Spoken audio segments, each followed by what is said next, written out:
Ilmiy faoliyatni kuchaytirish uchun keyingi qadam aynan nima bo'ladi? Endi hozir bir so'zdan gapirish juda ham qiyin. Misol uchun mana yutuqlarimiz ham ko'p. Shu yutuqlarimizga qarab yana oldinga qarab yangi maqsadlar qo'yamiz. Mana shu fevral oyida mana bugun gapiriladi shu narsalar. Juda ko'p mamlakatlardan delegatsiyalar keldi fevral oyida. Xitoy, Koreya, AQSh, Yevropa mamlakatlaridan va ular bizni universitetimizni tan oldi. Bu ham juda katta qadam hisoblanadi. Mana endi kelgusida bular bilan biz hamkorlik ishlari to'g'risida gaplashamiz. Ilmiy kengash doirasida aynan siz o'zingizni ma'ruzangiz bilan ishtirok etar ekansiz. Umuman sizning kafidangiz tomonidan qilingan ishlar haqida qisqacha aytib o'tsangiz.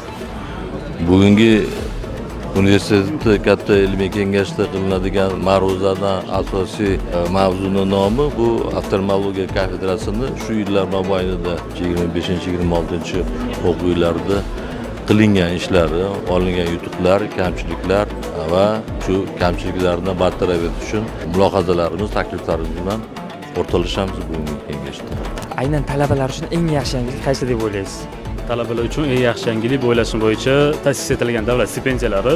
O'zim ham bu yil sohibi bo'ldim Ibn Sino davlat stipendiyasiga. Bu har bitta talaba uchun motivatsiya beradi va oldinga intilish uchun bir turtki beradi.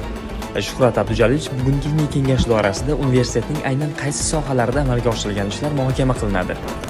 Birinchisi bu tibbiyot universitetini ilmiy innovatsion yo'nalishda bajarilgan ishlari va umuman ilmiy innovatsion yo'nalishlarda rejalari. Ikkinchisi bitta kafedra misolida sun'iy intellekt raqamlashtirishi to'liq joriy qilinganligi ma'nosidagi muhokamalar.